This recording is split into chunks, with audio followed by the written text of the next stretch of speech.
Since Jules said she can't leave hers. I can't. I need mine for my microphone tonight.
Tonight is Thursday, March the 24th, 2022. We are meeting here live at Ferebee Recreation Center using the Zoom platform. And also we're joined by some in person. The time is now 6:15 p.m. and I'm calling this public roundtable meeting to order. On the Ferebee Recreation Center Community Concerns and Design. About 2 weeks ago, residents and stakeholders came out to discuss their concerns and expectations. Tonight, this public roundtable was primarily focused on some of the solutions that can help move us forward with the KIP, DC, MCN bill, DPR, and DME partnership. After this roundtable, I, along with my committee, will follow with DGS for their written response. We take these concerns from the community very seriously and always want to be good stewards of public dollars. It's imperative that we hear from the community, figure out what our solutions are, and come up with a happy compromise. The issues that were brought up to me at our last meeting, for those, some of you all who were here at the last meeting, were very concerning. And I do want to note that we appreciate those who joined us and spoke, and who also will be speaking tonight. We as government leaders, as elected officials, we do work for the people. We want to make sure we keep that in the forefront of every decision we make and represent you. We did hear some potential resolutions from KIP DC, also from DPR, and we're hoping that we can get these things moving in the right direction in an expeditious time. One of them was to stop the development in the back and have potential space for that property to be an amenity for the boxing facility. Upon leaving the meeting, I noticed that that property was already started being developed. So we will hear more from our partners today to figure out where we are. Tonight we will hear from public witnesses, both in person and via Zoom platform, and our government witnesses as well. If you are a public witness, we want to ask you to come right here on the screen to speak. You will have 3 minutes if you are in your personal capacity. You will have 5 minutes if you are an organization or in an official capacity. As I call the first witness, please note that this hearing may be viewed on TV, so we want to make sure you represent well. I'll start with our Advisory Neighborhood Commissioner, Ms. Kay Armstead. If you can come up.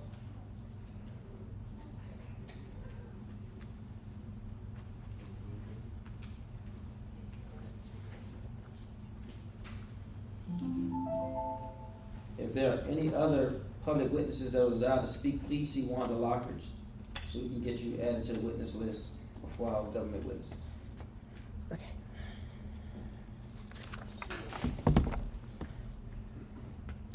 Thank you. Good evening, everyone. Thank you, Councilmember White, for this opportunity. I met with a lot of the members in the community, and our biggest concern was the fact that KIP has come and disrespected our community. And in this disrespect, we got this piece of community, this piece of recreation center, even though promises were made, meetings were held, and we still got nothing that we asked for. We've come together, we've made some, we've had some suggestions as to what it is that we want as the community. And one of the things in our demands or in our resolution was that we remove Jock Patterson as the point of contact from the selection process as the member of the advisory committee. There will be no advisory committee other than the people that the community selects. He will not have that power over our community. We want to stop work order until a fair and equitable community agreement has been met. So we're asking them to come back and say what is actually their plans and listen to what our plans is. Until that happens, we want no more demolition, we want no more structures, we want nothing else to go on until they come up and meet with us. We asked KIP to return to Ferebee Hope Recreation Center the 4,000 square feet for that partnership space that they had put in their plans, but were not our plans. We want that back and use that as a part of the recreation center. We want KIP also will not tear down the Octagon Center. It will be returned back to Park and Rec. And we will use that space for our recreation center to utilize as for the children's play area or whatever we see fit. We asked KIP to restore the community garden to the bottom of the Yuma Street corridor where the children's play area was currently scheduled or located for them. We're also asking that KIP would widen the path in the back of the Condon Terrace, the 400 block of Condon Terrace, so that it will be community accessible. Right now, the community cannot use that space. If you have a wheelchair or if you're handicap accessible, it's almost virtually impossible to come around that space. They put up that big brick wall and have, again, separated and segregated our community. There's no more green space. There's no more beauty that we've come to know and love in our community. We want KIP to relocate the fitness center and the boxing gym on that 4,000 square feet. So we have the boxing gym back there and the fitness center will go back there as well. We asked KIP to repave the area so that we will have green space, so that we will have some place for us to sit and have recreation and cookouts if that's what we want to do. We're asking definitely that KIP, we're asking KIP definitely to restore our fantastic pool that we had, indoor pool, the 6 to 8 feet and 25 yards competition pool. They gave us this little teeny pool and we don't want it. So we want them to restore what we initially had.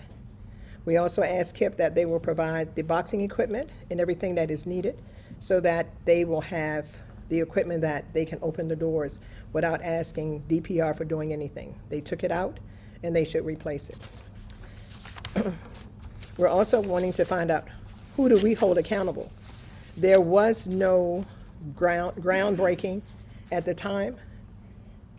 When did this digging actually started? The community was not aware. We did not know anything about it. When we looked up, this building was coming up. So then again, this is another form of disrespect. Who gave the authorizations? Where was Park and Rec? Who sat at the table? So that is our concerns and one of the things that we want to find out. If Park and Rec made the decisions to put the play area and made it unsafe for our children, we want to know why and who came up with that decision. Again, community is not or has not been involved or engaged for any of these decisions. So we've come tonight to get some type of resolution and some questions answered. So that's where we are at this point, and hopefully we'll get some hearing. We'll get a chance to hear what's going on. Thank you.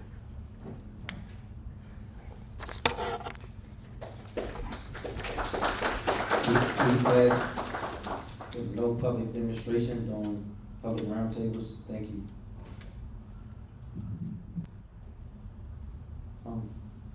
We have Cardell Prince present as a government witness from the community. As a witness from the community. Be a witness. I'm not a witness, bro. How you doing? I'm Cardio Prince. Feel like I'm doing it again. I did it 2 weeks ago, saying the same thing over and over. And it sounds like the community saying the same thing over and over. Once again, thank you, Miss Wendy, for loving our community. And Trayon, once again, for, standing up for our community.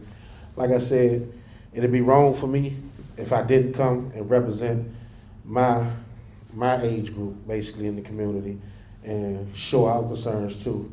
Once again, I'm gonna say what it is. I'm not gonna hold back nothing. We was stolen of our rights. They took everything from us. You know what I mean? If you go back 20 years when I grew up, I'm 34 years old, we had a big gym. We had bleachers in the gym. We had a big swimming pool. We had competitions.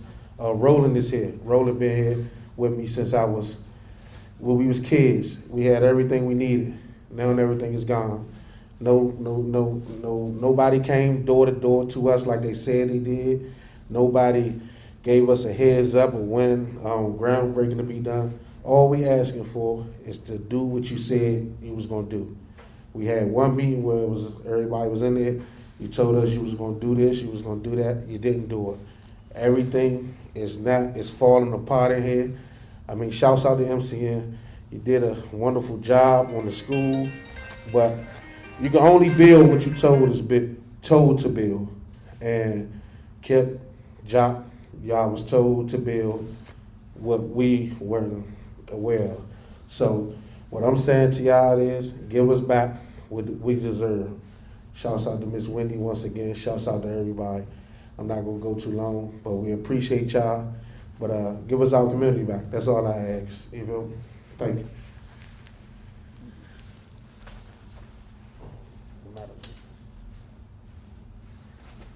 Thank you. We have Mr. John Green.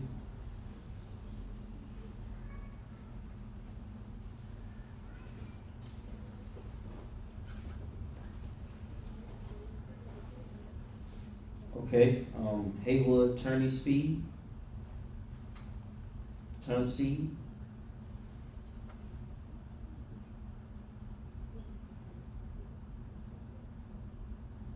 Debria Lewis.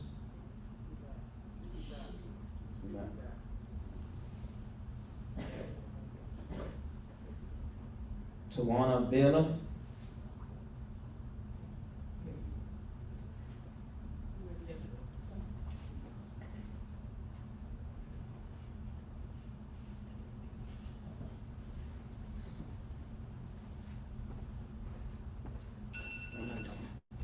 So you just testify right here.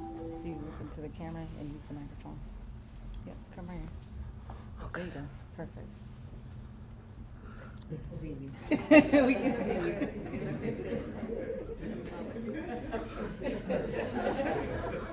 Okay, come on. Y'all can excuse me, I look a little bit rough. What I'm doing?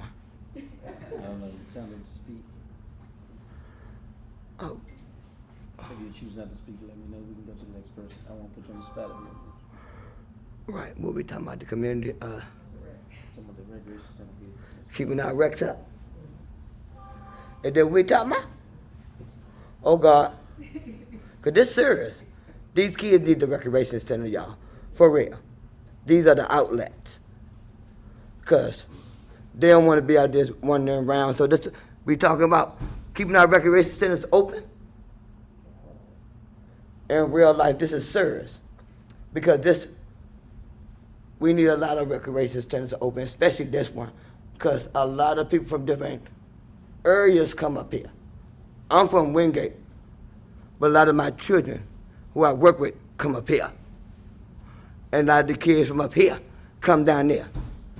And y'all, that's where we led the wrong way because we didn't have them rec centers to go to. That's how I got on the corner, doing what I do. I don't blame nobody. But I'm glad that we got y'all now to speak up for the next generation that has somewhere to play instead of on the corner. That's why this is real important. That's why I came over here. Y'all, for real. I'm going to do something for real in my life. And this serves. But these recreation centers and children, this is my purpose. To deal with kids, the youth, so they can have an outlet. Because we don't know what our youth going through inside their homes. So these are the places they come to let loose. Because some of these kids are parents. Y'all know, we telling the truth now. We got to be honest and for real. I'm glad that y'all in here to stand up for these recreation centers. That's why I love him so much. Because they're fighting behind the scenes for other kids can have somewhere to go. Because we could be sitting down watching Lifetime or a movie, but we sitting up in here for the next generation can have somewhere to go. I thank y'all for letting me come up here and share, because my community need to come together like this. Thank y'all for letting me share. Thank you, Mike. Thank you.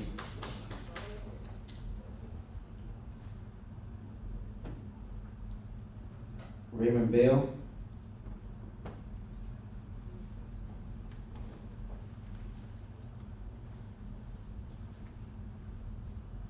Maurice Matthews.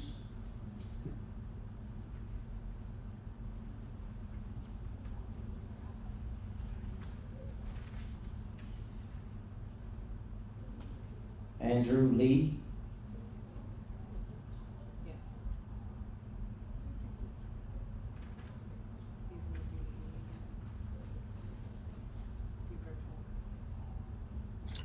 Hey, good evening, council member. I'm Andrew Lee. I'm with DC Strings Workshop, as you know.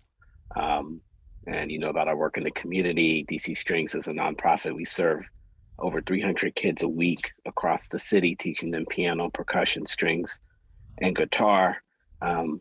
We have a lot of schools we serve in Ward 7 and 8, Johnson Middle School. We've been at Hart Middle School. But I'm here tonight just to advocate that we come up with a solution that works. So many of our students have been impacted by this. I hope as you all talk about this, that you consider having spaces outside for concerts or for people to gather safely. With the redesign and everything that's going on, often concerts and arts are left behind. So I'm just here to lift our voice and the voices of our students and our families that we can continue to keep the culture of the community, the music of the community alive in this conversation.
Greetings, Councilmember White. Can everyone hear me? I apologize, I'm from my car. So greetings, Councilmember White and members of the committee, and most importantly, members of the community. Thank you all for the opportunity to testify regarding the Ferebee Hope Recreation Center concerns.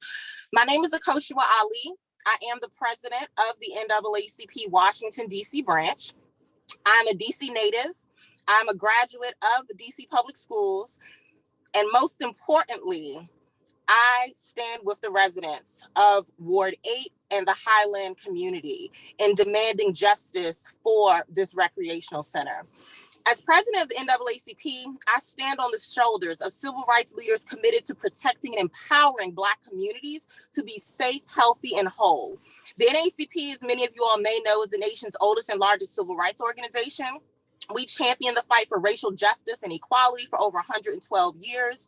But most importantly, we mobilize over 3 million members and over 2,000 units across the nation to demand fairness and justice. The NAACP DC branch mobilizes members from all 8 wards, and we will not hesitate to mobilize to ensure that not only our elected officials do what they're supposed to do, which we thank you, Councilmember White, for calling this hearing, but to also ensure that KIP DC and no others come into our communities and are not held accountable for not delivering on your promises. So know this, that we are a strong advocacy voice that is committed to fighting for Black lives. And most importantly, the NAACP, just like the residents of Ward 8 in this Highlands community, will not back down, and we fight to win. So I want to say that we have heard the concerns of the Highland residents, and we demand that you, KIP DC, and our elected officials and anyone who is a stakeholder in righting this wrong takes immediate action, because we cannot stand for you all to do a bait and switch on the people within this community. So we are demanding that KIPP DC take immediate action to achieve a fair and equitable resolution to this situation. So first, I acknowledge that KIPP DC, as a legacy college preparatory, you're offering a new modern educational facility to the community, which is appreciated by many residents, and the NAACP supports parents' right to choose education options for their children. However, a new charter school doesn't offer the same access as a new DC public school, which would be open to all children of all ages living of age living within that community. But again, the district's failure to prioritize modernizing DC public facilities east of the river is a larger issue, which we'll take up separately with the committee as a whole. But today, I want to elevate the issue of this newly designed Ferebee Hope Recreation Center failing to comply with the designs proposed to the ANC. So KIPP DC proposed the new rec center, which would include a 6 to 8 lane, 25-yard competition pool, among other state-of-the-art designs, but then failed to honor those proposed designs. So failing to appropriately re-engage the ANC body, communicating to the Highland community regarding the modified scope to the recreational facility programs and amenities is unacceptable. The scope change resulting in the construction of a new rec center with inferior offerings is a health injustice, which is a civil rights issue because it disproportionately impacts Black residents within the district. Although Blacks are now 43% of the total population within the district, Blacks are still 91% of the total population east of the river across Wards 7 and 8. So neglecting the health, well-being, and recreational needs of the Black residents, the seniors, and the children within this community is a civil rights injustice, and it will not be accepted. So when we say that we're fighting for civil rights and the right for Black lives to have access to health, wellness, and equitable opportunities through recreation, that also means that we want to ensure that our children and our communities are whole. As you all know, the original Ferebee Hope Recreation Center required modernization, but it did provide the community many program offerings: skating rink, pavilion, senior aerobics classes, swimming, basketball, and many other opportunities. But now this new rec center is a bait and switch. No 6 to 8 lane competition pool, but a kiddie pool, which is damaged and inoperable. No tennis court, no boxing ring. The residents of the community deserve better. So KIPP, you are the district's largest charter school network, and you are highly respected within the charter school community. So you should be ashamed for failing these residents in this way. You came into the community making false promises, and now you say, sorry, at least it's the best that you had. But to state #facts, better is not good enough. So I was pleased to hear at the top of this meeting that Councilmember Trayon White mentioned that there might be some amicable solutions to bring closure to this.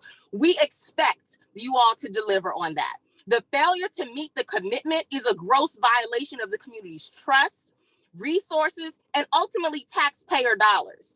District residents deserve and demand justice. Ensuring that the Ferebee Hope Recreation Center is made whole to exemplify the values of the community it serves is necessary. On behalf of the Washington, D.C. NAACP branch, we strongly urge your immediate action to remedy these egregious violations of community's trust. Peace and power. Thank you for the opportunity to testify.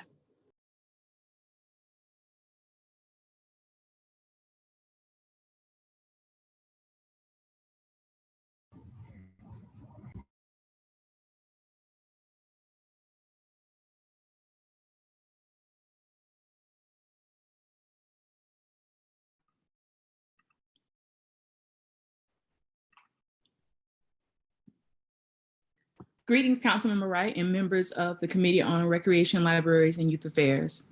Thank you for the opportunity to testify on behalf of the community concerns regarding the Ferebee Hope Recreation Center. My name is Carmel Henry. I'm the Vice President of the NAACP DC branch. For over 112 years, the NAACP has championed the fight for racial justice and equity and is one of the nation's oldest and largest civil rights organizations. The mission of the NAACP is to ensure political, educational, social, and economic empowerment of African Americans and to eliminate racial hatred and discrimination. The NAACP DC branch represents over 20,000 members, partners, and residents voting across all 8 wards. Today, the NAACP is a fierce advocate for transformative solutions to ensure the health, safety, and welfare of Black lives, children, and families. The NAACP DC branch advocates in support of the Ward 8 Highland residents' right to demand a stop work order on the construction of the new Ferebee Hope Recreation Center. We seek immediate action that promotes fair and equitable resolution for all residents in the community. Currently, the newly designed Ferebee Hope Recreation Center fails to comply with the designs proposed to the ANC and residents. KIP DC proposed a new recreation center that would include a new 6 to 8 lane 25-yard competition pool, among other state-of-the-art designs. KIP DC's actual construction fails to honor the proposed designs, and many community members are outraged by this egregious violation of community trust. KIP DC failed to re-engage or communicate changes to the Highland community residents about the final architectural drawings, modified scope of the work, changes to the recreational programs and amenities. The proposed Ferebee Hope Recreation Center designs provided the community many program offerings, including a skating ring, a pavilion, lap swimming, basketball courts, as well as lifeguard training, boxing, and senior aerobics classes. Although the original Ferebee Hope Center needed repair, it provided valuable programming and a safe place for children and families to fellowship. The NAACP supports the Highland community residents' request to examine both the November 2019 and May 2020 architectural design submissions, all exponential reports, and final plans that sign off approvals from DPR, DME, DGS. The year-to-date final reports on this project should specify all line item purchases for equipment, labor, cost per square footage. We oppose KIP DC retaining the Octagon parking space area, which should be utilized as a children's playground area. We are requesting KIP DC relocate the community garden to the bottom of Yuma Street and Cotton Terrace Southeast, aligned with the current children's play area. We are requesting KIP DC widen the path and remove the fencing on 400 Cotton Terrace to make it ADA and community accessible. We are requesting KIP DC install a full service boxing gym in the 4,000 square feet partnership space.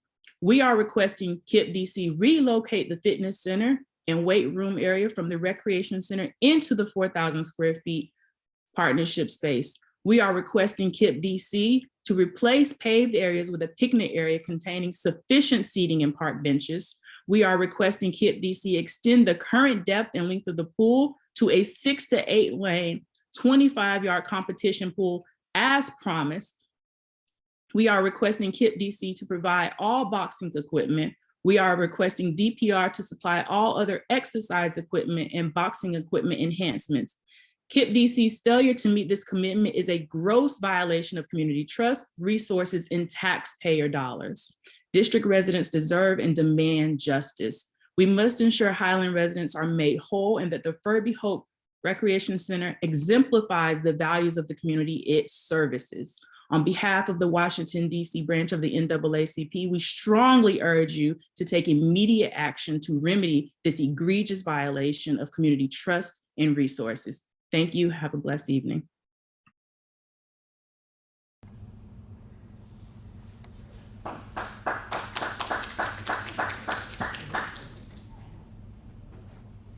Thank you. Ms. Debria Lewis, resident of Washington Highland community. Hello, hey everyone.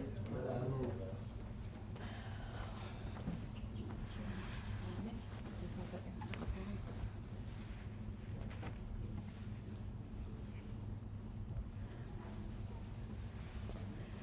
Hello, good evening everyone. I'm Debria Lewis. I was coming up here to touch on like a couple of things that the previous woman was just speaking on. So she touched on everything that I came up here to say. So if it's anything more else I need to add, I'll just come back up here. Is that fine? Y'all heard me? All right. Okay. Thank you. All right.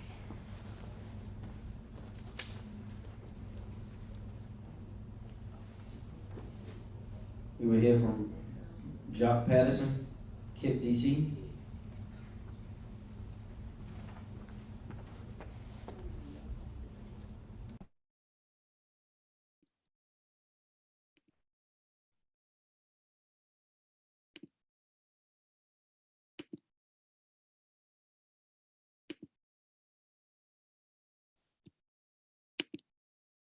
Okay.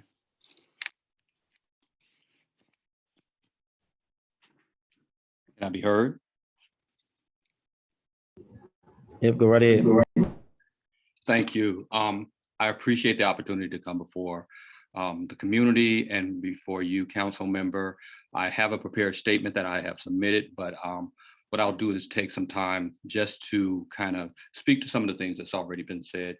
KIP is more than happy to meet with the community, and we've listened to the statements that's been made, and we are open to making sure that we bring resolution to as many as the things as possible under the guidelines of what the community would like to have, and that's feasible. We're here to work with DPR, DME, the council member's office, and the community to resolve the issues. We are well aware of some of the things that have been stated today, and we unfortunately didn't deliver the way that the community would like us to, but I do want the community to know that we put forth our best effort with the budget that we were given, $13 million worth of investment. We did build a brand new school, as was stated, that will eventually have over 800 students in it. And we will work with the community, as has been stated as well, to recruit from the community to make sure that the children from the community benefit from that particular school. Again, we are just here to try to make sure that we can resolve, as we said 2 weeks ago, to resolve as many issues as we possibly can. We are open to many of the things that have been proposed by the community. And so we look forward to just working with the community, working with the government agencies that have been identified tonight to work with. And we look forward to the community meetings that we are going to constitute that will be led by Vanessa on my team. Many of you know her. She used to work at DPR. And so we'll just work with the community. So with that being said, the statement that I submitted will be for the record. Thank you, council member.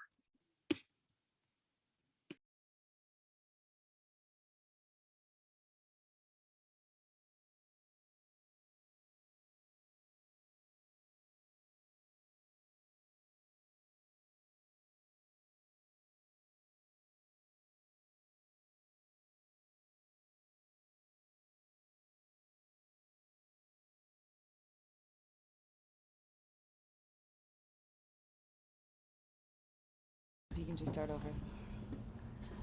Hello, everyone. My name is Renee Patterson. I'm a resident of Highland. I wasn't going to speak tonight, but as I came into this room tonight to find out that this was a community center, I was shocked. I'm looking like, where's the other half? This room right here look like a matchbox. You know, who is this room built for? You know, suppose my 1-year-old grandchild wanted to have a birthday party and we have a big family. Where is everybody going to sit at? Outside? Suppose one of my loved ones, we wanted to have a repast. Where is everybody going to stand? I'm shocked to find out that they took the money and gave us this little room. Who is this little room for? You know, over at Highland, across the street where I live at, Highland Dwellings, there's over 200-something residents that lives over this, that are residents over there. What are we supposed to do? You know, is this room, was this community room built for us? Or did you build it just to say, we had something for y'all? You know, do y'all expect us to accept anything? No, I'm not going to do that. My community is not going to do that.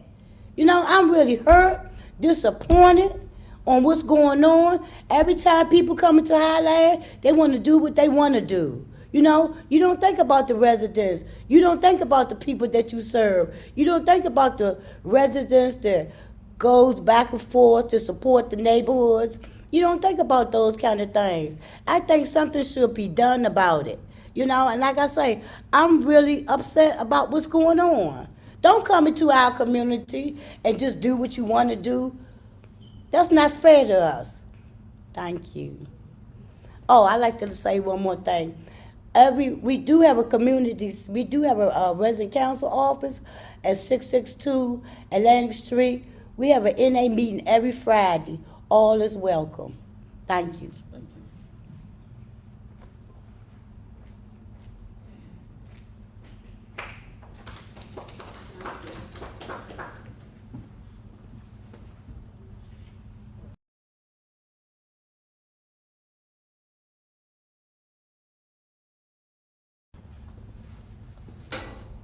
Hello, Mr. Trayon and everyone. Hello, everyone. My name is Carol Harley. I'm a Highland resident for over 30 years on this property, and I just wanted to say that, you know, this is a disappointment looking at this wreck. I mean, I remember we used to come in here, the children, my children used to play in this wreck. In the wreck, not only did we have a pool, but we had the center you can go in there. We played ping pong. You had the little shuffle thing that you can, you know, shuck the ball, whatever you call that. We played cards, and then we did a many of things in there because we had the space to do these things. Our pool was something that we loved. I mean, you know, everybody was able to go swimming. You know, if the seniors wanted to be in there along with the adults and the children, we all could do that. We could have a whole family in there and go swimming. But at this, what we have now, it's just ridiculous. I mean, the seniors, you know, it's like there's no room for the seniors in there and stuff. Not only did y'all take things from us, but take the things from us, but y'all, I mean, when we had the pool in here, we had lifeguards. I mean, y'all took away jobs, I feel like, from people who, you know, who had jobs here, people who worked here and been here for all this time. It's like y'all took their jobs away from them. That's how I feel. It may not be true, but that's how I feel. And it's just a hurting feeling to know when you sitting here. I mean, I'm the president for Highland Resident Council, and I think our little office over across the street is bigger than this. And we just the resident council. I mean, I think our space is, if not bigger, you know. And I just really would, you know, appreciate if they could, you know, Kip, I ain't gonna lie, my child is a Kipster. But I never knew, and I really feel appalled that being a, you know, a parent of a child who attends Kip, she don't go here, but she was going to school in Northeast, and she been going there since she was a little girl. It really hurts me to know that the school that I learned to love, who my daughter, you know, she's excelling in, is doing this to our community. I mean, this is where my children went to school at. This is where they played at. That octagon is like the big chair. That building is like the big chair. That's our site. That's if you ever don't know where you're going and you're trying to come here, you just say, go to Ferebee Hope. Everybody know where it's at. It's a landmark. And for y'all to say that y'all, I mean, for y'all to want to tear that down, I mean, that's really like insulting. It's insulting to the residents itself, but it's also insulting to the Ferebee Hope, the people who the school, the name is named after and everything. I mean, I think it should stay there. You know, I really think it should stay there and everything. And I just wish that, I just hope and I pray that y'all just restore us to what we have. And please, whatever you do, take that, the playground cannot be down the bottom of that hill. That's just like insulting. I mean, it's like, you know, like a setup for our kids. Like, you know, how we supposed to watch our kids all the way down there? You know, and I also want to say, I mean, the children, they like the rec, but I mean, all they got in here to do is to play on the basketball court. They don't have nothing in here to do but to be outside. They got a basketball court, you got this basketball court, but they don't have no activities in here. What else can they do in here other than play on the basketball court? I mean, it's just nowhere. It's not enough space. They just need to do much better. And then I'm looking out the window as I'm talking. I'm looking at all this space right here. How in the world, all that space we got right there, can this room be this small? I mean, come on now, look at all that space we got out there. That's just ridiculous right there. You know, we don't have our skating ring no more. Our children used to sit out there on the skating ring and do Kid Connection. I know all y'all remember y'all children doing Kid Connection every week. Every week. My son 37, I think he's 38. I don't know how old he is, but he's grown. You know, once they get grown, you don't keep up no more. But he's grown, but they all sat out there. They all sat out there as kids. They all went to this school, Ferebee Hope. All these teachers knew who the Coleman kid, they was good kids, but all the teachers knew who the Coleman kids was. We're a community, we're a family. Everybody know one another here. Everybody love on one another here. And it just hurts to know that y'all coming into our community and you know, y'all got the money, so it's like y'all, you know, you being cheap. You coming on our property and into our community, and then you wanna just treat us like we not nothing and give us, you know, what y'all want to give us, and we don't deserve this. We want our rec back. We want everything back. Our pool, we want it all back, because this is just ridiculous, y'all. Come on now. I'm about to cry. I'm so peed off. So anyway, have a good day. Thank you. Mr. Leonard Poe. Good evening, everyone. My name is Leonard Poe, a member of the community. Good evening, everyone. My name is Leonard Poe, trustee of Leonard Poe Trust. I'm a member of the community for over 30 years. I'm just here to speak on about everything. I mean, it's sad to see that our community was headed in the right direction as far as violence versus, you know what I'm saying? Like now it's like y'all want us to be in a more state of violence. Like everything that we had, the pavilion, the basketball court, the park, the football field, all that provided space and opportunity for individual families to engage with their family. I might don't want to go play basketball, but I can take my grandson on a walk to see my friends. I can engage with people. You know what I'm saying? But now we can't engage. You got this basketball court, look like I'm in jail. It's look like I'm in jail. When I come in a wreck, I feel like I'm in jail. Like it's like everything has changed. And then I walk the community. The playground, we keep talking about the playground. It's nothing equivalent to the playground that we previously had. The playground that we previously had was more, it served more than the playground. It was exercise courts. I used to do exercise with my kids on the playground. You can't do nothing on that playground. That playground was for like if you have a daycare. Like if my grandson can go to the playground. What about if you like 12 or 13? They got a net. Like, this, like, this sad. Like, a community is supposed to be headed in the right direction as far as peace and prosperity and financial gain. This is a way that we can enhance our young men, to show them a different way of staying out of violence and showing them how to get money. But ain't nobody gonna want to come over here. I ain't gonna want to bring my kids, my grandkids over here. Like, this is nothing. This is just nothing. And it's just sad to see that my community is going like this. I mean, I used to coach a football team. I coached several successful football teams up here. I started the Washington Highland Spartans. I was a member of the Warday Buccaneers. I created the Washington Highland Mud Dogs. I'm the only one that can engage all these young men at a peaceful manner. They love me. But at the end of the day, I want to engage in more young men. You know what I mean? Start to save more lives. But at the end of the day, I want us to hurt each other. And that's not what we want to do. Thank you for your time.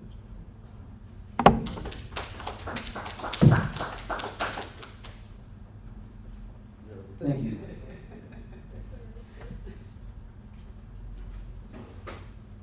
Is Mr. Johnny Cycli still here?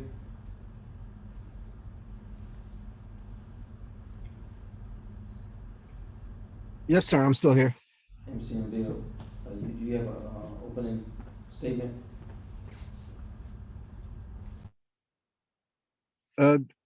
No, sir, just listening into the community's concerns, and we're ready to help and address any issues that come to resolution.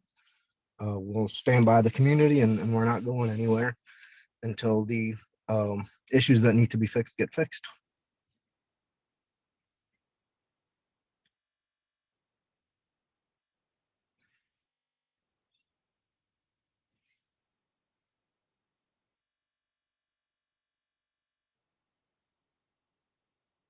You're on mute. I couldn't hear you, council member.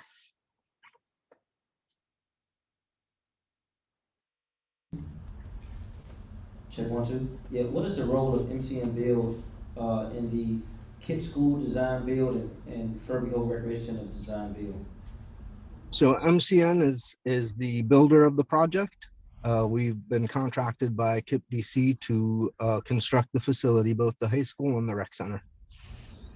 How much was the project to build the school and the project to build the recreation center? It was the joint program. I believe the rec center was around 13 million.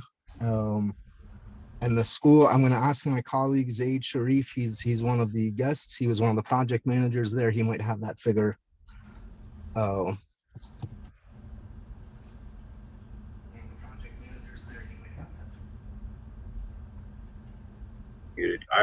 Good evening, everyone. I believe it was around 60 million for the high school. You said 60 million for the high school? Okay. Thank you. From your relationship with KIPP DC, at what point did you all meet with the community to discuss the rollout of the project? As MCN? As MCN Build, yes. I believe, well, about a year ago, we had that meeting, but most of the public engagement had been undertaken by KIP, DGS, and DPR prior to our joining the project. Thank you.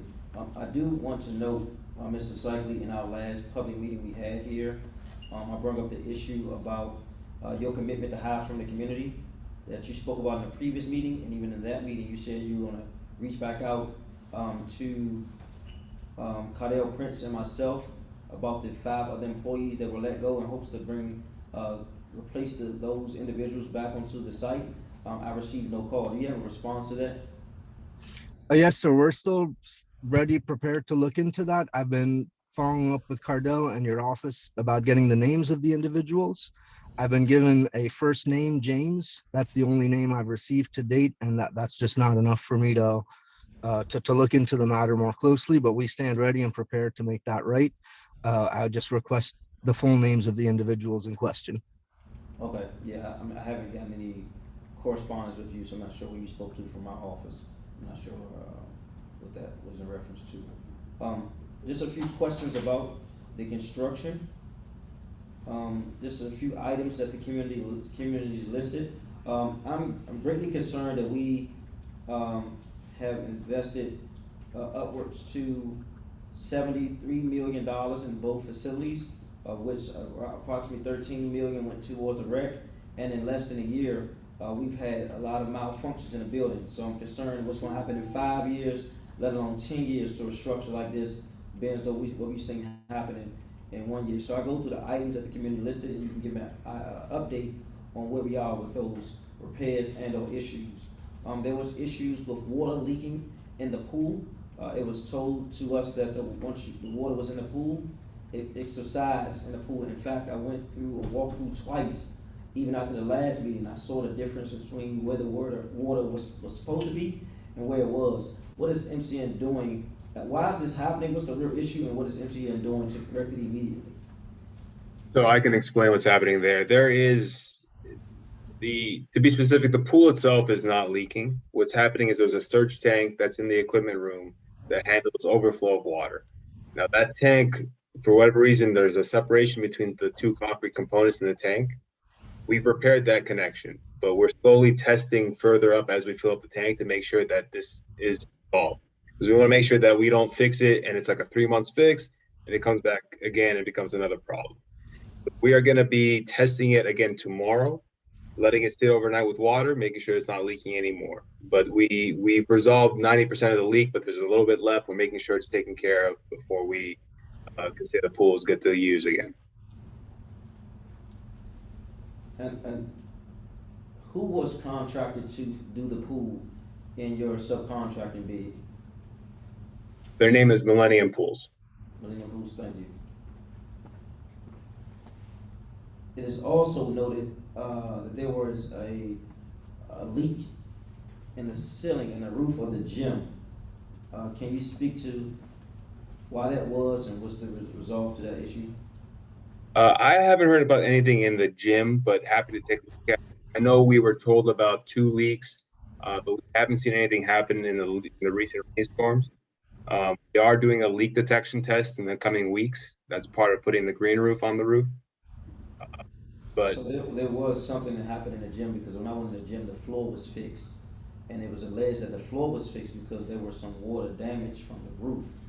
And you don't know anything about the ceiling or the floor?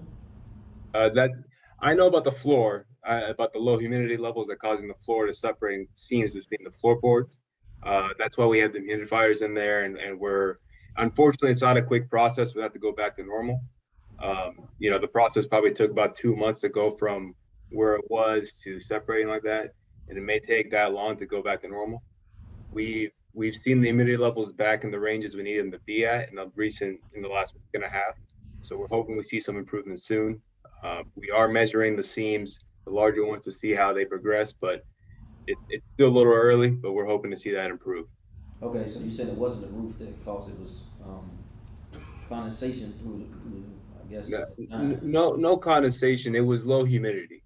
Naturally, as temperatures get colder, you want to put the heat up, and the heat just dries up the air in the building. It would react. You do have to admit that's not normal, because the humidity I don't know if you know about the old Highland gym, but it used to be extremely hot. When I say hot, I mean hot. And so, and the weather changes on a regular basis throughout different seasons. So why is it that humidity causes the floor to come up? That makes no sense. If it's hot here, it can be hot anywhere, any other facility. It's partially the temperature and it's also the humidity levels. When we took humidity readings, they were below the thresholds. We've reached out to the manufacturer of the floor to confirm that. They have told us that the threshold needs to be between 35 to 50% humidity. We installed a humidistat in the gym so we can monitor that, and it was in the last week and a half that we'd be able to get that range back to normal. Thank you. We'll follow up with that with a formal written request on updates. There was also concern about the cracks throughout the building. I noticed a crack in the lobby area by the security desk at the top. Can you speak to why is there cracks in the building? Is there some unforeseen structural damage that we need to be concerned about? No, I don't think you should be concerned about any structural damage. What that is the drywall should have had control joints in there to help handle the natural movement of a building. So the joints have, basically the cracks reveal the spots that should have been installed. So that's why you now see these metal control joints there, which helps alleviate the stress in the building. And then, so, you know, we put them over the water fountain, over the entrance desk, and over the pool security room. Are there any known cracks in the cement of the building? I know the slab has natural cracks in it, but that's not unusual, and it's not a structural issue either. A slab having cracks is not a structural issue? Correct. We had the structural engineer of record review the cracks. These are aesthetic cracks. They do not affect the structural capacity of the building. So there's structural cracks, and now we're seeing internal cracks in the building, and there's no correlation between the two? No. This is a new building. So you're saying it's all right to have cracks in the building and in the structure of the building? The foundations and the structural capacity of the building are unaffected by these cracks. What you saw on the walls was the drywall, which is not a structural aspect. It's an aesthetic aspect of the building. These slabs also have natural cracks. Concrete, unfortunately, being how hard it is, does crack. And when you have an exposed floor like we do, you are going to see that. If we were to look at, you know, below any flooring of a building, you will see natural cracks in the building. How many local CBEs do you have participating in both projects? I mean, off the top of my head, I'm not sure. Johnny, are you able to answer that? Yeah, off the top of my head, council member, I do not, but we did share a list with you and I can provide that information back to your office tomorrow.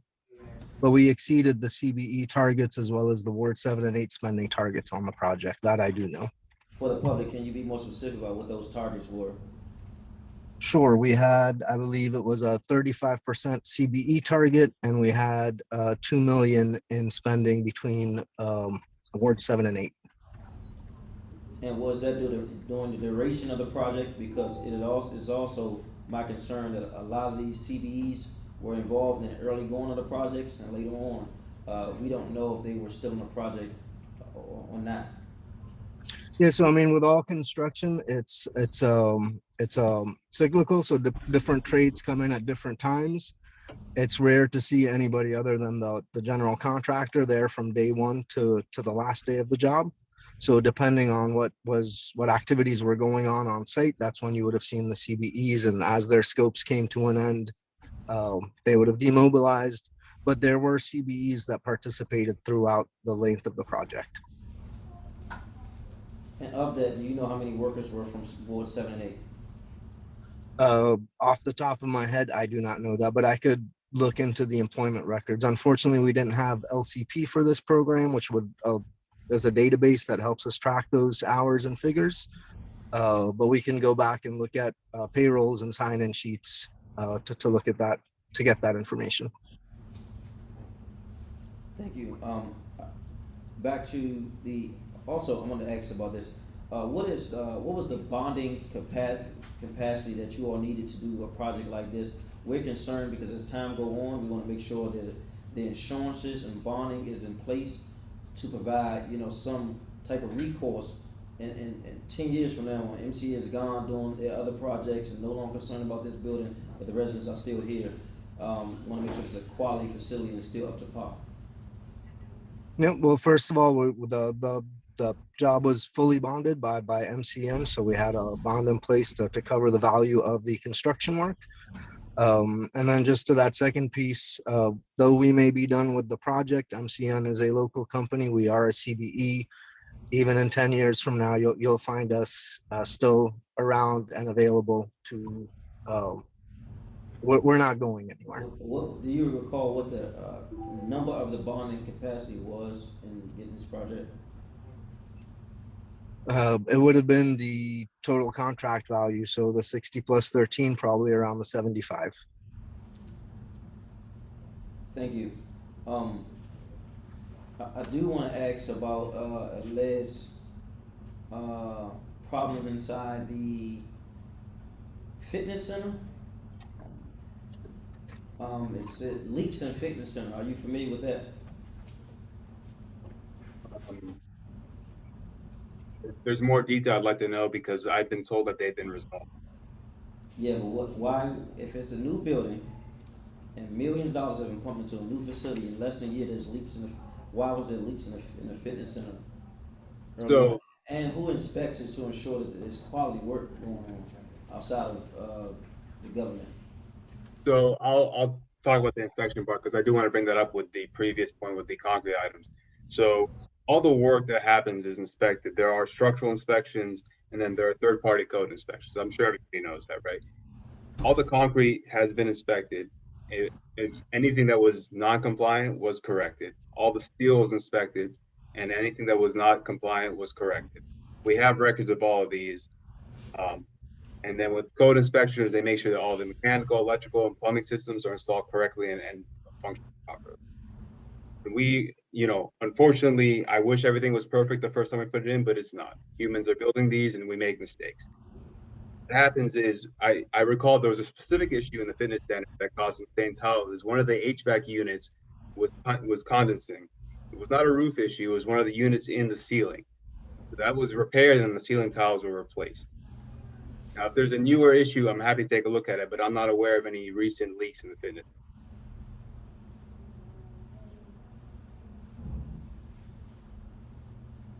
There is, when leaving the building at the last meeting, I know that there was a structure being built from the main street in the back, I guess, that Kip said that could be used for the boxing gym. What would it take on MCN's part to correct that? Is there any financial implications and any more design has to be done through the architect? And is it still under construction? It is still under construction. The biggest change would have to be altering the structure to allow a continuous open space for the boxing ring, because currently there's a column that is in between what should have been the four spaces.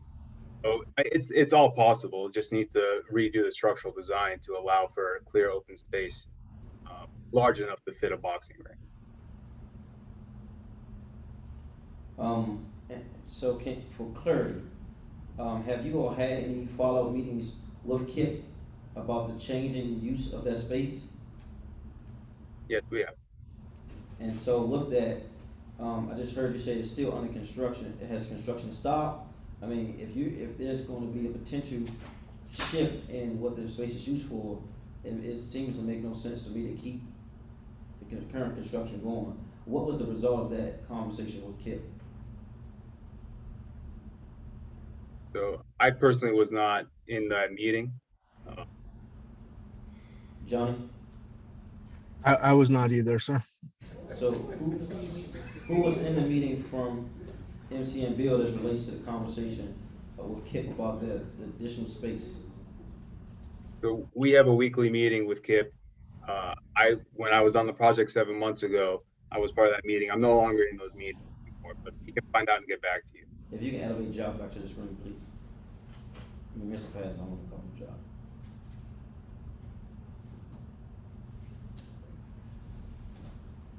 Hey, Mr. Patterson. Yes, sir. From our last community meeting, there was some understanding on your part that you were gonna go back and talk to MC and Bill Sir. and the KIP community about a potential change in the use of space. What has happened since then? So we have, as was stated, we do have a weekly meeting, so to speak, with MCN. And basically what we told MCN was what we heard from the community. And so that you understand, we have a project manager that's working on it. And it's not that we continue construction. What it is that in the contract is that they're supposed to deliver kind of like the shell. And that's what they did. It was always under our understanding that they could use it for whatever they would like to. And that's still for the community, but they were for it to deliver that 4,000 space ready to be used either as office space or partner space, as we said from the outset, or for whatever the community would like to have. So I believe MCN is maybe still be doing that aspect of it, but there is no determination of what will go in that 4,000 square feet. It just will be ready for whatever the community decides to put in there. We are very open to boxing being in there if that's what the community decides. So with construction and with development and with design, Yes, sir. you usually begin with the end in mind, right? What an office building requires is different from what a boxing facility requires. We're talking about showers, we're talking about Yes, sir. open space, we're talking about things along the wall, we talk about locker rooms, the aesthetics of the building. Yes, sir. I know you mentioned this task force. What's the mission and vision of the task force, and when is the next meeting of this task force to come up with some solutions? But as far as the task force, I have a person on my team, as I mentioned previously, who used to work for DPR, Ms. Vanessa Girardeau, and she is constituting that. Letters went out today for individuals. There are people who should be sitting there that received that, including Ms. Armstead, Ms. Glenn, and a few other members that names were given to. She worked very closely with Ms. Glenn to get those names of people who should be part of that, and she'll be conducting those meetings. We want to have the first meeting next Wednesday, I believe is what the letter says. Someone in the audience could correct me if that's not what the letter says, but that letter went out and they want to meet next Wednesday so that they can make decisions on what that space will be used for. Thank you. Question, there was a lot of concern, Mr. Patterson, about the playground at the bottom of the hill. What is your response to that from the community? We hear that and we understand it from the community perspective, especially from Ms. Glenn's perspective of wanting to move that for security reasons, a number of reasons. We are open to that. As I said in my opening statement, we would have to work with DPR because again, the recreation center is operated exclusively by DPR, and we're going to do in coordination with the community what DPR and the community tells us to do as far as that, and we'll work that out some way. Has anything been reconciled yet from the responses about the community garden? I don't have a lot info on the community garden. What I can say about the community garden is that during the process of deciding where things were going, there was a group of people that met with an individual from DPR to decide about the garden, and we kind of followed those instructions in that meeting. But we're open to what the community says. I personally do not know who all was in that meeting who represented the community garden aspect from the community, who was the representative who was talking to DPR. What we said is that we would provide that back from the original statement when we put the proposal. And so we put the community garden thinking that's where they wanted. But again, we are willing to work with DPR on that subject matter. Thank you. I see you have a few representatives from the Department of Parks and Recreation, Ms. Jana Toppin, Ella Faulkner, if they can be elevated to the conversation.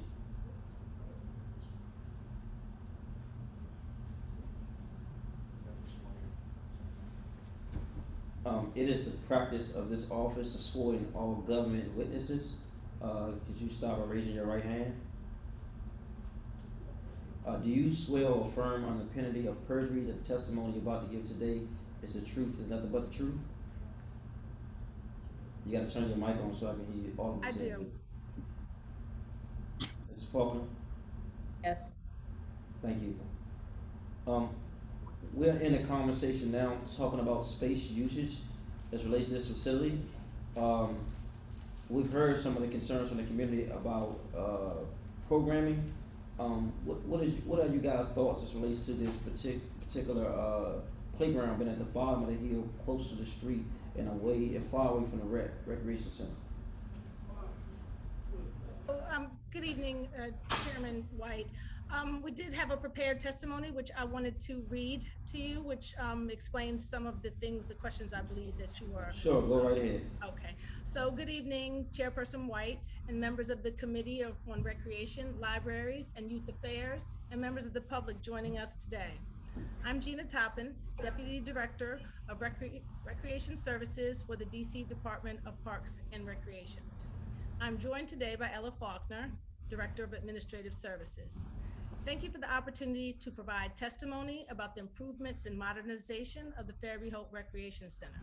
I'd like to thank you and the council for the leadership and support you have provided DPR during this process since 2019. And I also want to thank the residents who have provided us with the feedback about the design and layout of the new recreation center and field.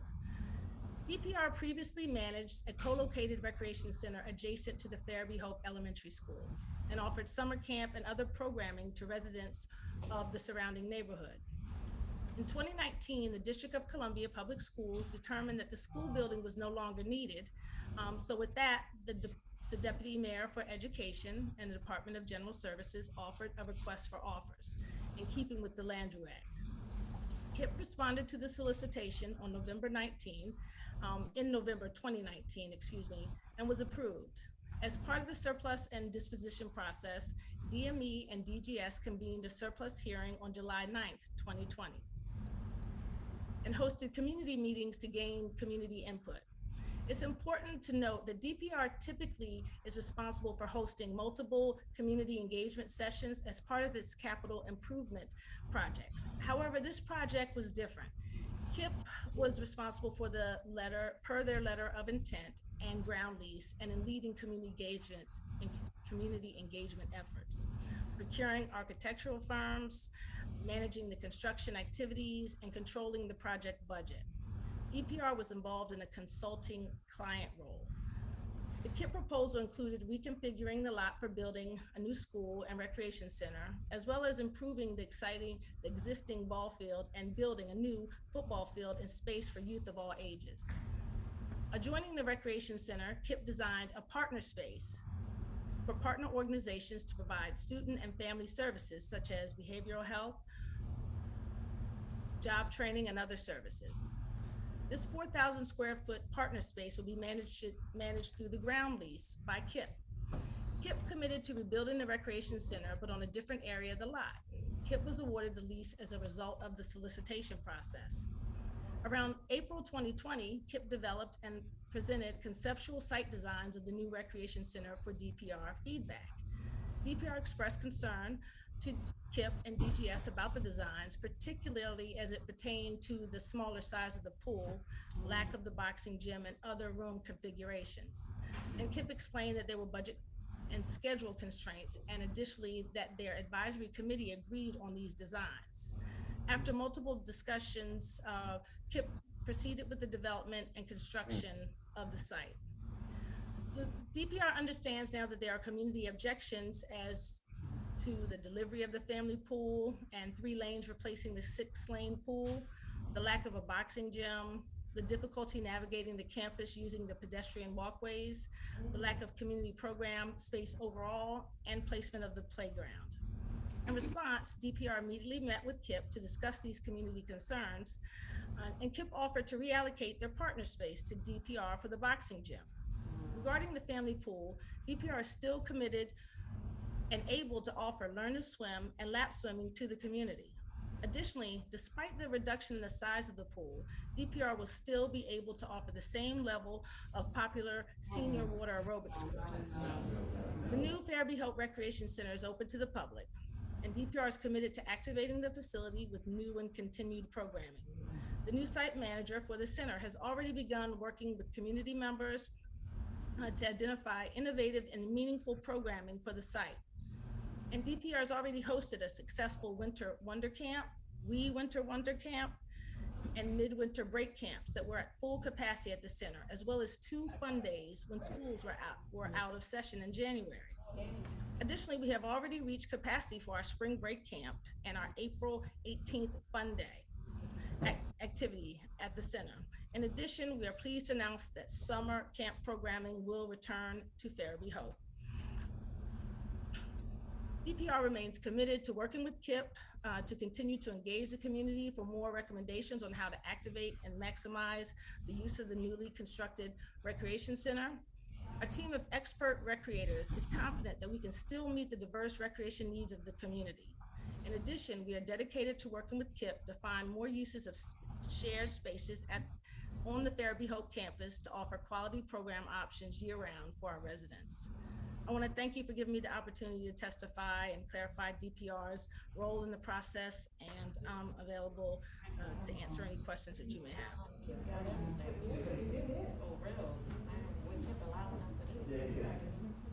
Thank you. I do have a follow-up. Thank you. I do have a follow-up question. There is a lot of conversation in reference to this additional facility adjacent to the recreation center. What's the follow-up steps in your communication with KIP about what will happen to that space? So, yes, Councilmember, as Mr. Patterson stated, we had, and as I stated in the testimony, we had a conversation, and KIP is willing to reallocate that space, a space that was originally intended to be a partner space to offer services and resources to the community, to boxing gym, and provide the funding for that as well. But it's up to the community at this point. So we want to be sure, especially at this point, that we really are listening to the wants and needs of the community. Should it be a partner space or should it be a boxing facility? Thank you. Also, what, in your experience, what will have to happen legally for Department of Parks and Recs to obtain uses of that space, meaning unlimited access, staffing, those type of logistics in partnership with KIP? Okay, so I will speak to the staffing piece. We are expanding our boxing program all across the district, and as far as allocating staffing for that, that would not be a particular challenge. You weren't muted. Oh, I'm sorry. Yeah. The sports health and fitness team travel across the district, so that could be allocated rather quickly. The biggest part would be getting the facility set up, and so I'll defer to Deputy Director Faulkner to speak on the capital projects and the actual renovation of that room. Thank you, Deputy, and thank you, Council member, for having us here.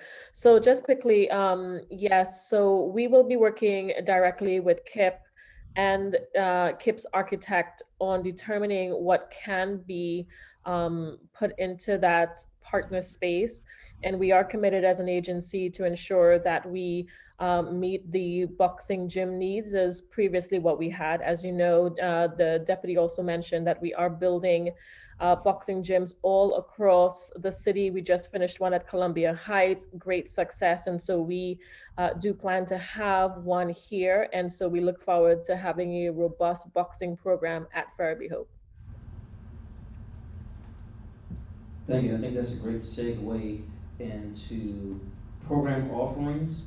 How many partners do you have here, and how many staff do you have here, and what are the offerings and programming?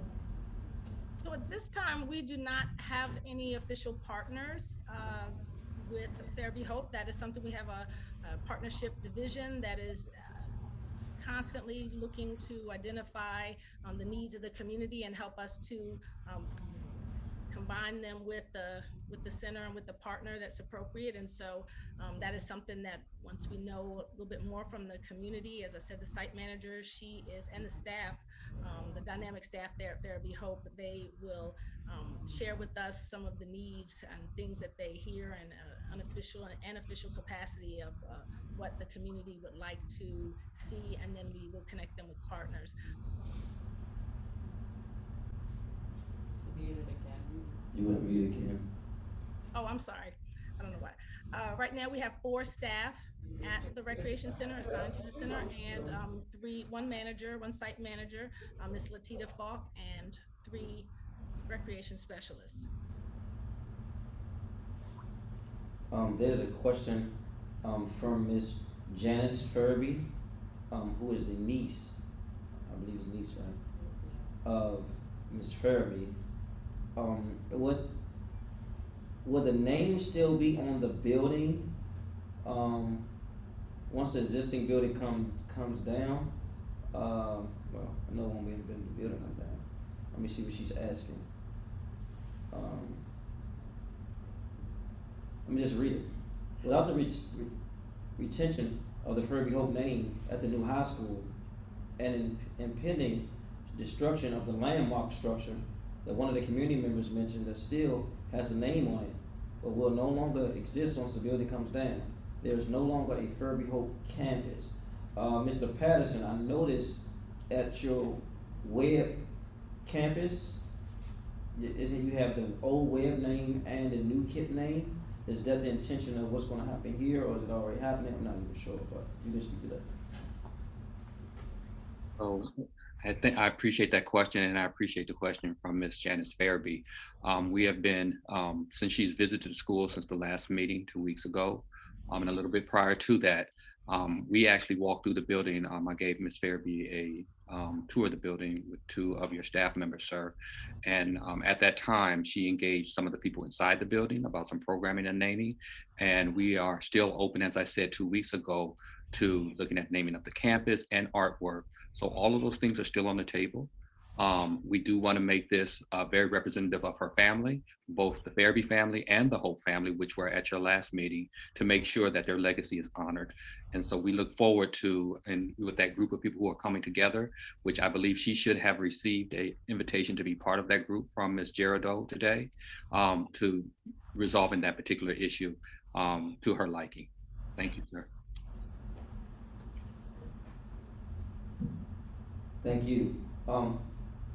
I guess from DPR again, when is there a potential community meeting to hear from residents about what they would like to see happening in this facility? Because we heard from several members, including Leonard Poe, Commissioner Holly, about what all the programs that were happening here, but no longer happening.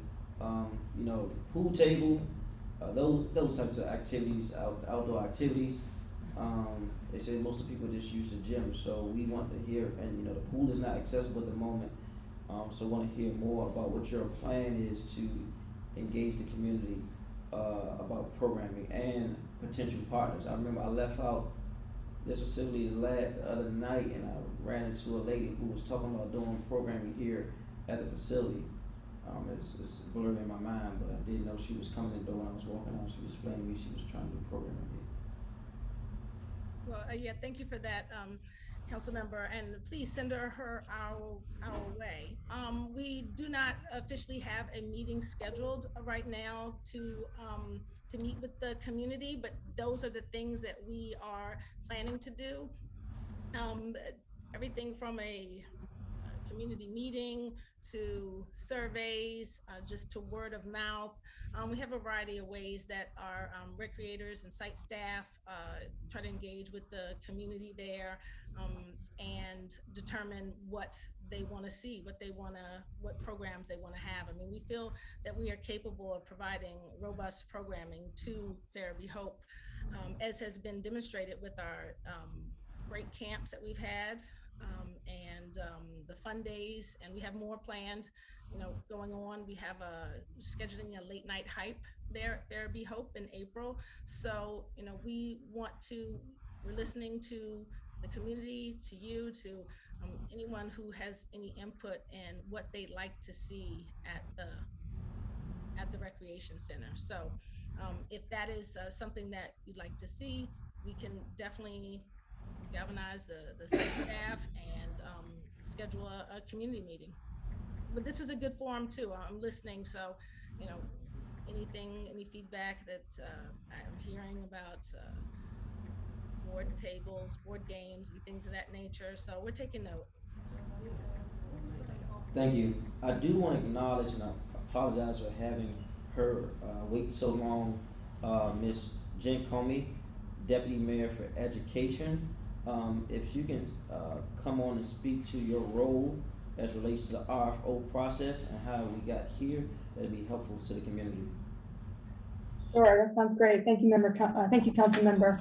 I do have a prepared testimony that talks about the role, and if it's okay, we both submitted for the record, and I'll go through it now, if that works. 1 second, Ms. Comey. It is a practice of this office to swear in all government leaders to do. If you start with raising your right hand, you know you're familiar with this process. Do you swear or affirm on the penalty of perjury that the testimony you're about to give tonight is the truth and nothing but the truth? I do. Right, thank you. Go right ahead. Okay, thank you.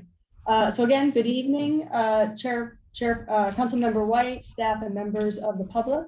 My name is Jen Comey, and I'm honored to serve as the Director of Planning and Analysis for the Office of the Deputy Mayor for Education for the District of Columbia.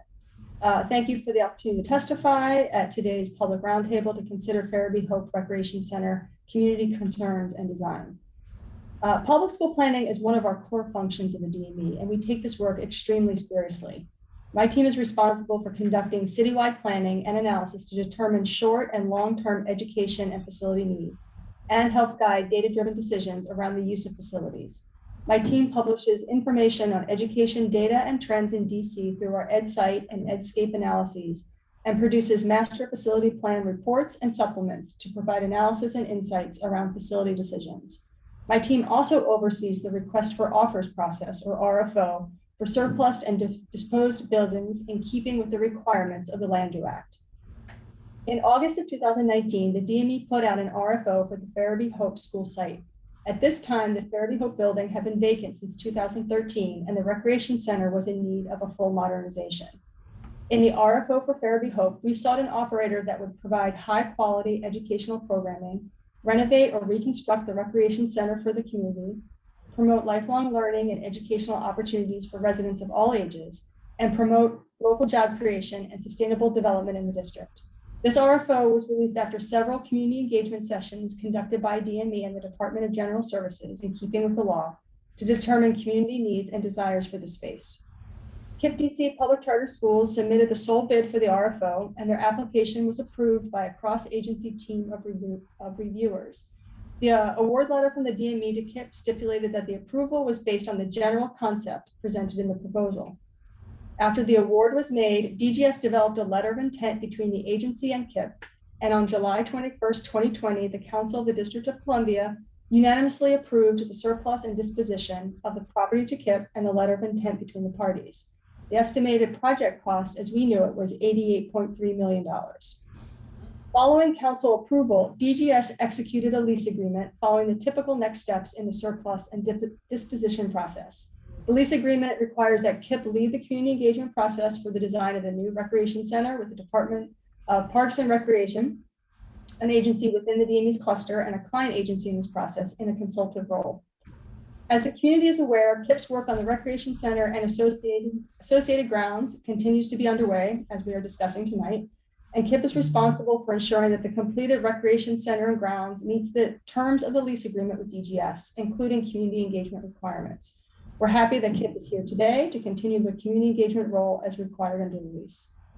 We are glad to have the Ferebee Hope site renovated and available for use by the community, and we want to make sure that the community concerns are heard and needs are met to the greatest extent possible. Thank you for inviting me to participate, and I look forward to answering any questions, and I appreciate hearing the public testimony earlier.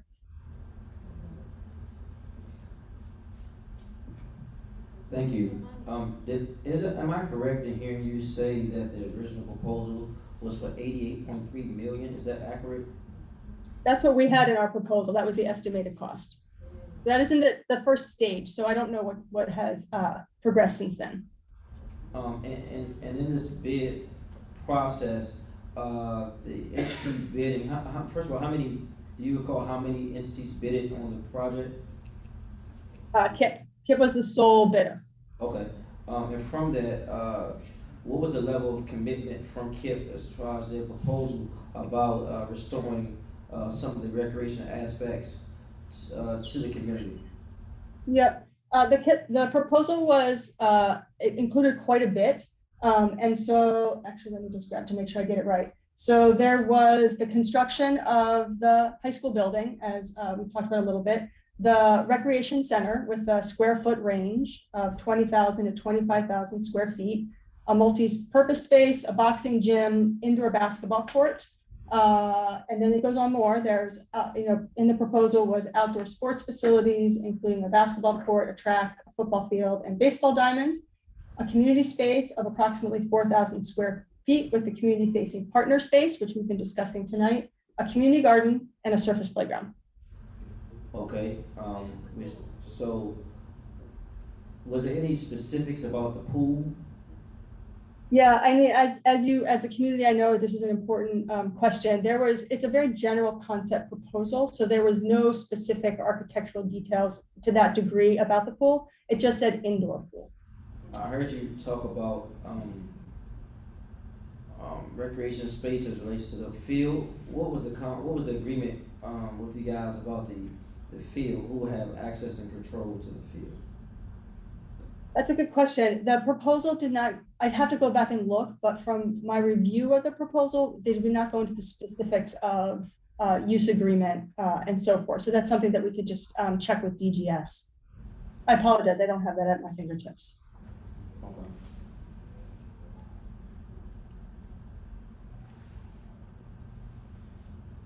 Thank you. That's all I have at the moment. Thank you, Councilmember.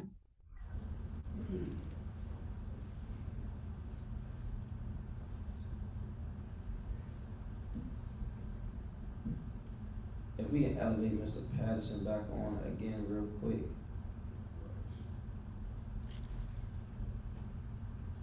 Thank you. Mr. Patterson, I want to go back to this task force to get some specific public record. What's the mission and vision of this task force? What's the time frame?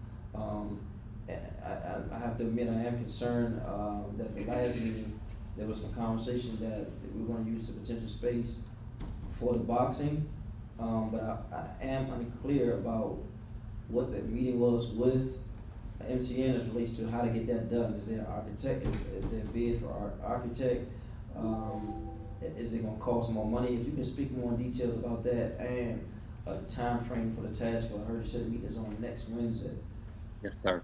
Yes, sir. Thank you for all of those questions. To add more clarity to that, as I stated earlier, that we have already started to get that group together with help from your office, and specifically Ms. Glenn. I reached out to her, and so did Ms. Gerardo. She provided names that would serve on that group. That group will be led by, from a KIP perspective, the participant will be Ms. Gerardo. And so she will work very closely with them and with DPR. She is a former DPR employee, so she knows this work very well, and she has great relationships with DPR, with the two witnesses that have come before us tonight, Ms. Toppin and Ms. Faulkner. So I believe that she is very capable to be part of that meeting and to lead it, because she also has great relationships with the community, in particular Ms. Armstead. As far as the facility itself, we will listen to the community, as has been stated quite a few times. MCN has not really done anything other than what was in their contract, is to try to deliver the 4,000 feet in the sense of getting it ready for whatever will be the occupants. So there's no real work in the sense of trying to designate what it will be and how it will be shaped or anything. And again, we're willing to give that because it does fall within the guidelines of the original proposal of 20 to 25,000 square feet recreation center. That would make the recreation center exactly 24,000 square feet to provide those type of activities as seen fit by DPR in the community. So that's kind of where we are, council member. It's really incumbent on the community to decide how they want to use that. And again, I do want to stress that previously in all proposals, we said we were going to bring mental health by Georgetown. There will be some spacing potentially for training ground, which is a job training led by Tom Brown, who grew up in the community right across the street, and potentially the Nationals. That does not have to happen. That's the community, but that will go away because it's a give and take type of activity. If you take that office space from the original proposal and partners that were proposed to the community and talked about, and put the boxing there, that will go away. I just want to make sure there will be decisions made by the community, but they have that final word. Thank you. I heard you talk about the square footage. Yes, sir. And can you speak to the confusion from the original recreation center being 33,000 square feet, and I just heard you say 24,000 square feet, then I heard last week 20,000 square feet. How do we go from 33,000 to 24,000 now 20,000? So yes, sir. To speak specifically to that, the original facility was 33,000 square feet. That's where you hear that particular number.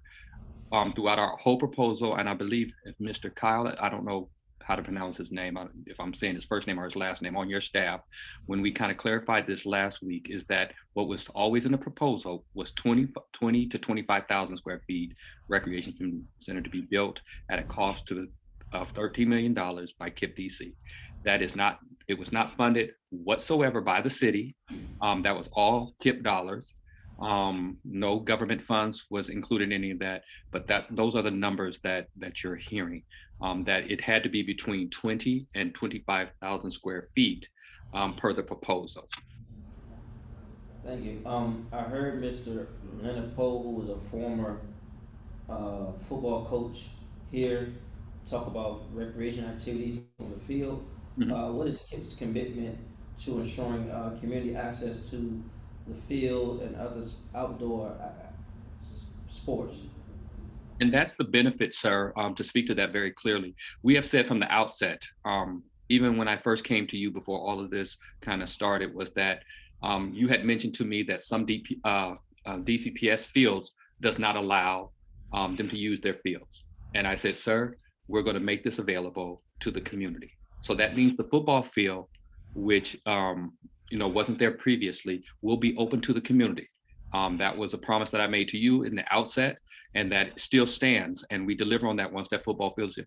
So as I took some of your staff members through the building a couple weeks ago, we also stated that the KIPP building will be open to the community.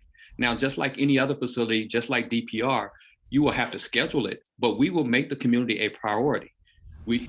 School happens and school activities happen, but the community will have priority in anything other than just a school play or something like that. But I believe in Ms. Lockridge walked through and she said, such a beautiful auditorium. We could have this Dancing with the Scholars here. And I said, you're absolutely right. It would be a lovely place to have that. So we're committed to, I know it feels as if there was something lost in the 33,000 square feet, but you have gained a facility in the community that the community can actually really use. They can use the track, they can use the baseball field, they can use the auditorium, they can use some of the open classroom. I showed them an open classroom that's over a green roof. All those things are available to the community, and we are committed through working through Ms. Gerardo, again, who's from DPR and is very good at programming, to making sure that the community is prioritized in using those facilities. Yep, thank you.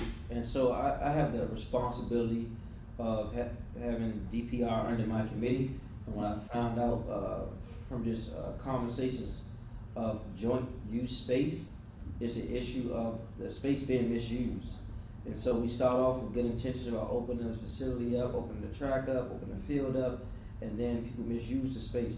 Who is going to be responsible for the maintenance of the space and the cleanliness of the space and the security of the space? Okay, so I can speak to our part, okay? Again, per the RFO and all the legal documents, DPR owns their building, lock, stock, and barrel. We do not have any say-so over that whatsoever. KIPP does not have any edge. So I can't speak to that particular issue. What I can say, as far as ours, we will make sure that everything is available, that we pay for security, that the community is given priority. We will work with DPR hand in glove to make sure that those things work out. And they would have to answer the question for any programming that they see fit for the recreation center. So now, does KIP's maintenance team manage any outdoor facilities as far as cleaning? We have it for our schools currently, sir. We maintain those fields. We have contracts with various people because, as you know, we have another high school that's in Northeast. And so we maintain those fields and courts and the facilities that are on that particular campus. So we do have experience in that and using it. And that's also open to the community in Northeast. And I hear you giving a commitment to keep the field open. But do you have thoughts on when you're going to open it, when you're going to close a potential gate, just the logistics of that at this moment? Okay, so again, we want to make sure that everything is, of course, safe. And as has been stated, we're working to bring more access. Ms. Glenn showed me during our tour some places where there should be some access, and we're willing to work with her to make sure that the community has access to those particular areas. But we also want to make sure that there's always going to be safety there, so people can recreate in safety and have fun. And yeah, we're just going to work very closely. Yeah, I picked up a resident today on my way here who lives on the backside of the contour side. And now, when I think about Miss Armstead who lives on the backside of the hill, also Miss Yes. Wanda, now walk all the way around.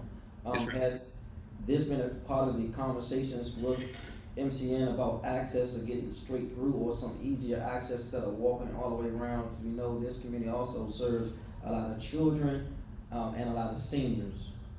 So no, sir, that's not a conversation as far as access has not been had with MCN at this particular time. Those are conversations that, as I said, we want to have our first meeting next Wednesday. And as the community show us those areas where they would like to have access, as they see fit, we will work very closely with them and give MCM those directions or corrections. No fence or anything has been permanentized from my understanding. There's just the stuff that's there during construction. So that's very available. And also I want to speak to the ADA access that was brought up very earlier, is that we want to work, as we stated 2 weeks ago, with the community about making sure that it's ADA accessible. And so we'll work with the ANC. They want to make sure that walking across the street, those things are safe.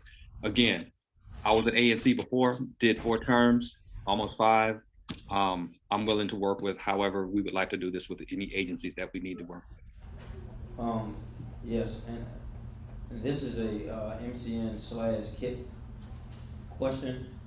The last time I was here, I was walking out the door, and I saw someone walking inside what was supposed to be the bike rack. And so the metal bike rack that's supposed to be in the ground stable was loose enough for it became a safety hazard, and they had to bring it in the building so no one gets hurt. And as a result, it created it's a hole in the ground. This is the type of cosmetics it's unbelievable that's happening in a short period of time. Are you aware of that? Have you all talked about that from DPR, MCN, or KIP? If anybody can give a response to that as well, because that's safety hazard. I see Mr. Sharif has come on, and I'll allow him to also answer a question. But what I will say at the outset is that we were given a punch list, and I want to be very specific. We were given till tomorrow to finish that punch list. It's actually supposed to be March 25th. So I want to be very, clear about what was said 2 weeks ago.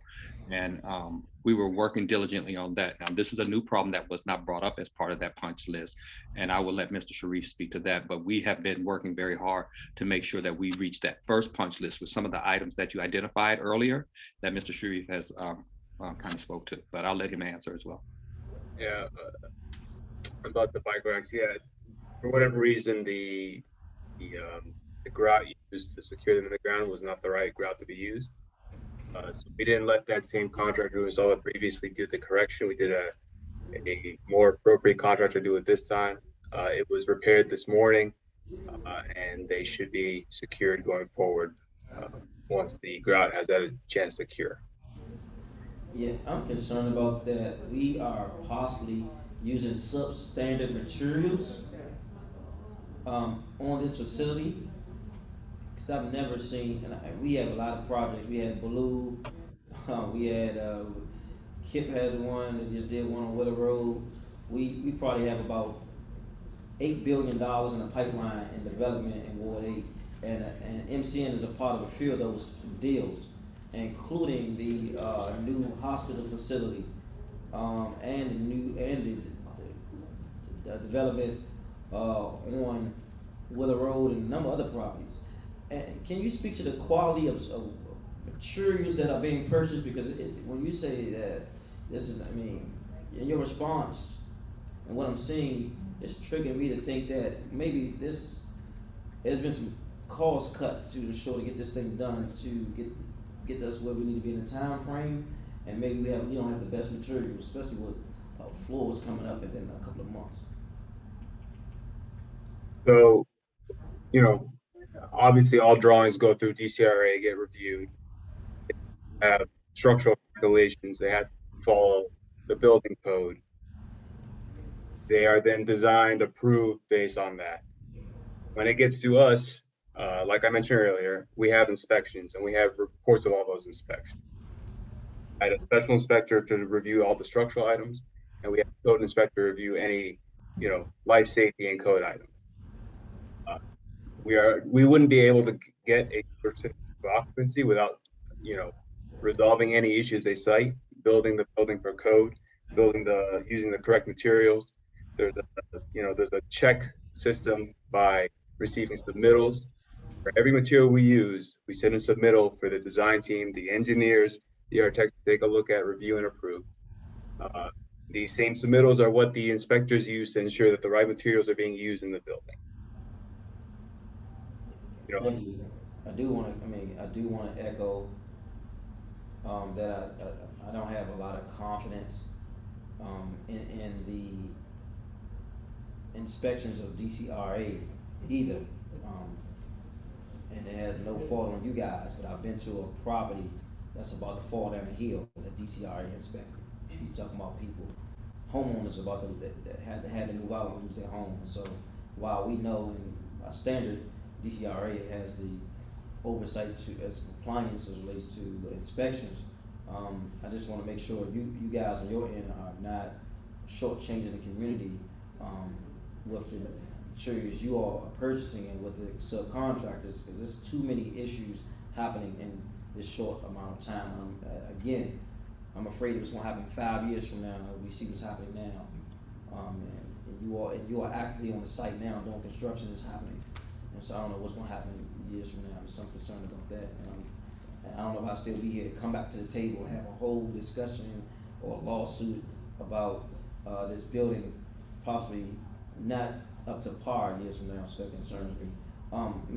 Mr. Patterson, I did want to follow up real quick, and we're going to wrap up soon. Yes, sir. About your thoughts on the pool. What has been, if any, your conversation with Kip in the community that relates to the 6-lane pool down to the splash park? And I know you talked about it in your last meeting, but for public record, can you explain how did you all get there, and is there any recourse for that? I don't know what the recourse will be, so I don't have an answer for that particular aspect.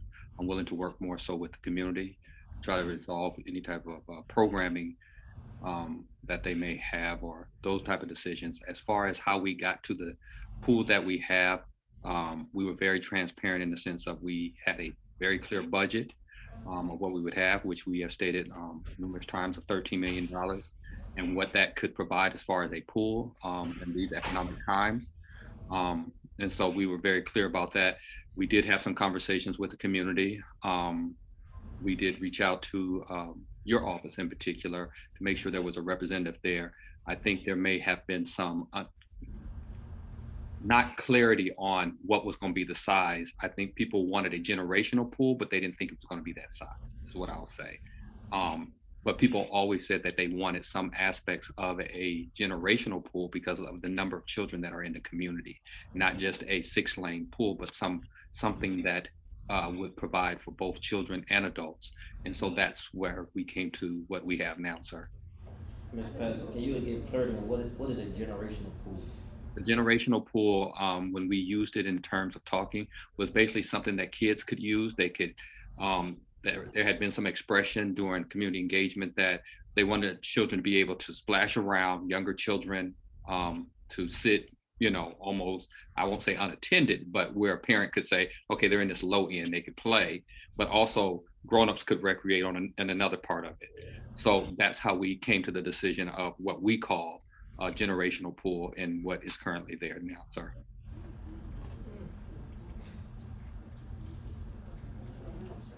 Thank you. Yes, sir.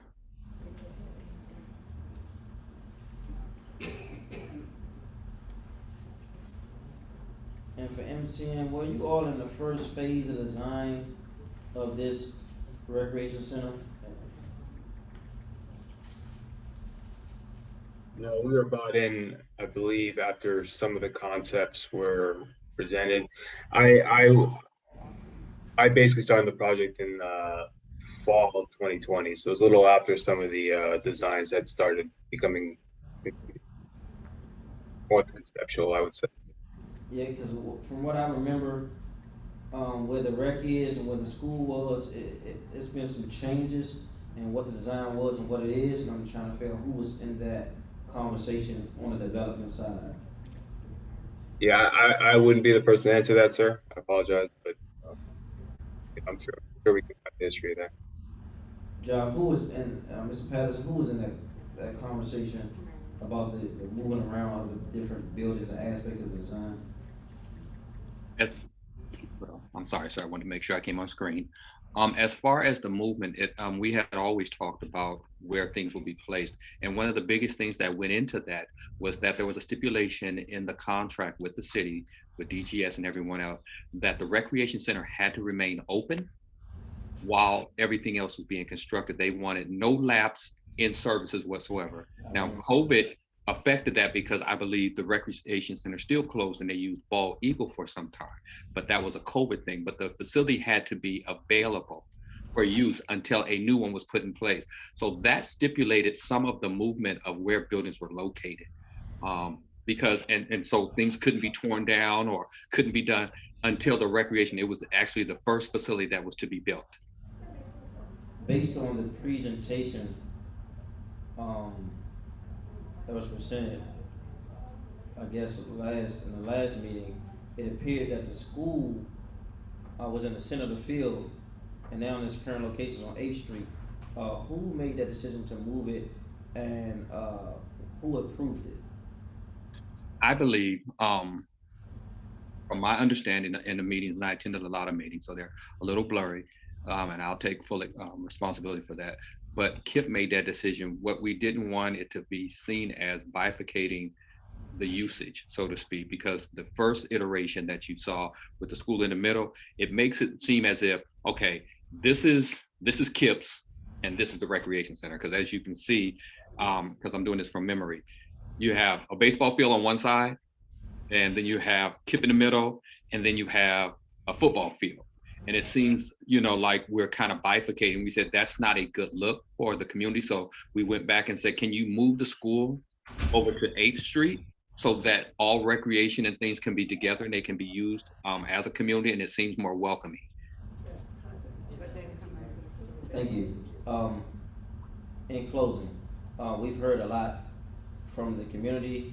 We learned a lot, and heard a lot from Kip, DPR, Deputy Mayor's office, my office, Mr. Patterson. I think that one of the things, and I know you've been consistently engaging, responding to emails, coming to community meetings, taking all the hits as the face of this operation. I just want you to close by giving the people some assurance, right? Because people are feeling like they've been taken advantage of, disengaged, lied to, misled. Your commitment to putting trust back into the community as we move forward. What is your final statement on that, Mr. Patterson? what I'll say to that, sir, is that it's more than me working at KIP. There are people that I know that are in the audience that I've had friendships with since I moved to Ward 8 with my daughter in '95 that are very upset with me. And it's personal. And 2 weeks ago, people said, Jacques, we didn't know about KIP. We trust you. So this is personal to me. I take it very personal. I do not want to let my community down. And I'm willing to work and rebuild the trust that people like Wendy had. I say Wendy because that's how I refer to her, and that's how we referred to each other before she became rightfully upset with me, and Wanda and everybody else that is in the community. I'm looking forward to working hard to rebuild that trust, and I will not stop until I can. With Miss Ferebee and everybody else. I know KIP's name is a lot. You know, people said that a young lady said, I have children that attend KIP and I'm upset that the school that my child attends, that they would do this to the community. So I take this personally. It's, you know, yes, I'm the community engagement person, but I take this personal and I want to make this right as best as I possibly can. And I want people to be able to continue to hold me accountable. I want Ms. Glenn to be able to continuously text me, email me in the middle of the night, whatever the case may be, to tell me what's going on, to address a family's problem or to make this right. So I'm committed to that. I'm committed to working with all the different agencies that are in front of us, DME, DPR, with MCN, all of that, to make sure that we provide what we said in the very beginning, which was to bring something great to the community and to make them feel as if, yeah, I lost some things, but I gained so much more. I want them to have that feeling. And so that's what I'm committed to working toward. Thank you. In closing, as a young man who grew up in this community right down the street, I do want to say, as a young man who grew up in this community right down the street, I do want to note that we want to have a vibrant recreation center in our community. And that's commitment from everyone. We have almost 6,000 residents in this immediate community. Of that, over 2,000 are kids and children. And when I come in here, I don't see that anymore. I remember going into the community room, and it was a small space, but it was packed. There was people in every corner doing programming, doing things. You go into the other room, they try to put a computer room in there one time. It didn't quite work that well, but even in the gyms, smoldering hot, packed in the gym. And in the spirit of a former DPR employee, we have to do what we can to restore that back in this community, to give our youth and young adults and even our seniors and parents a viable option of recreation right here in our community. I know we have to commit to that. I see we have Marcus Coates here today as well, who's been on the front line advocating for that as well. But we have to get our young people back in here. Got to get our seniors who used to come from Congress Heights Community Wellness Center, used to come here and swim and use those bikes. Like it's imperative. We have went from a $14.5 billion budget to a $19 billion budget, and people are less engaged in our community, and it's a crying shame. So we got to fix that, and I'm committed to that as a council member here in this ward. And I want to thank all the community members, especially who took time out of their schedule to come to the community again, to stand on the front line for the 6,000 plus residents who may not even know this community meeting is going on, to stand in the gap and say we have to do better, and we will do better. Thank you. I just want to note for the record that the public, if you have not been able to submit a written testimony, you can submit that in writing to the Community on Recreation, Libraries, Youth Affairs. That's at rya@dccouncil.us. The official record will close on April the 4th, 2022 at 5:30 p.m. With no other business before this committee, this hearing is adjourned. Thank you. Have a blessed night. Thank you, council member. Thank you. Thank you, council member. I would say no clapping, but I know you're not going to listen.